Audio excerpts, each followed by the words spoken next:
How did Doomfist first acquire his infamous Gauntlet? Why does he want to start a war between the humans and Omnics? And how did he become the leader of the most notorious terrorist group in the world? Let's take a look at the full story of Doomfist.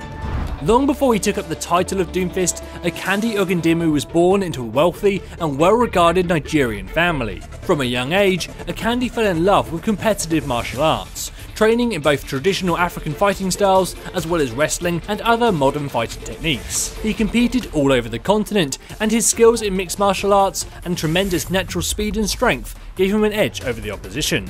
However, outside of his training, Akande had other duties. He was more than just a talented fighter, he was also highly intelligent and charismatic, and this helped him to expand his family's business in prosthetic technology. No doubt during the years of the Omnic crisis, business was good. There are a number of characters in Overwatch with prosthetic limbs or physical enhancements, but in the aftermath of the war, Akande suffered a terrible injury, which cost him his right arm.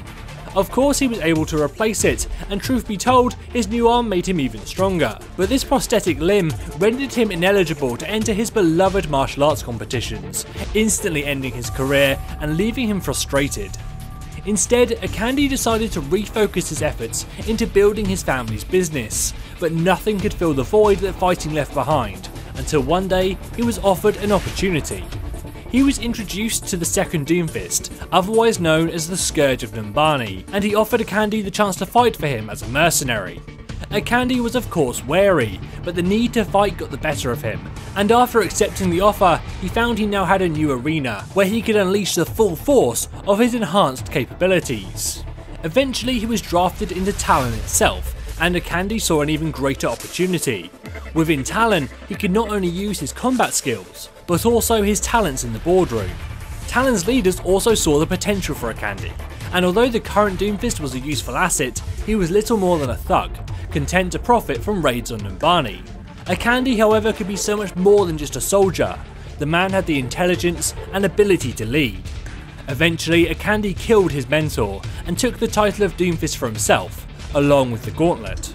As the new Doomfist, Akande rose quickly through the ranks of Talon to join its leadership on the council, and orchestrate a conflict that they hoped would one day engulf the world. However, before their plans could come to fruition, an Overwatch strike team defeated and captured Akande, and he would spend the next few years in prison, waiting for the right time to escape and drive the world closer to war. However, during his years behind bars, Talon began to change. Without Akande's influence on the council, some members succumbed to greed, focusing more on profits than ideology. Certain soldiers remained true to the vision, however. Widowmaker's assassination of Mondata, for example, pleased Doomfist, as it raised tensions between humans and Omnics in the UK and around the world. When Doomfist escaped the prison, he set out to recover his Gauntlet and retake his position on the council. But first, he needed to crush those who had taken Talon away from what he believed was the group's true purpose. First, he travelled to Monaco to meet with Maximilian, a wealthy Omnic and member of Talon's council. However, during their meeting, Doomfist was attacked by another council member's men. With Widowmaker's help, they made short work of the thugs, before moving on to Venice, where the two of them, along with Reaper and Sombra, assassinated various targets, including Viali, the leader who had sent his men after Doomfist. With the freshly pruned Talon leadership, Doomfist now intends to spark a war between the Omnics and the humans once more. It's not completely clear why Talon wants to start another Omnic crisis, but it's mentioned that they believe that humanity would be made stronger through conflict, so perhaps that is their long-term goal. It certainly seems to fall in line with Akande's personal beliefs. Only through conflict do we evolve. So what do you think about the story behind Doomfist, and why did Talon want to start a second Omnic crisis? Let me know your thoughts in the comments below. And which other aspect of Doomfist's lore would you like us to take a closer look at? As always, this is James from Curse, saying thanks for watching, and enjoy the game.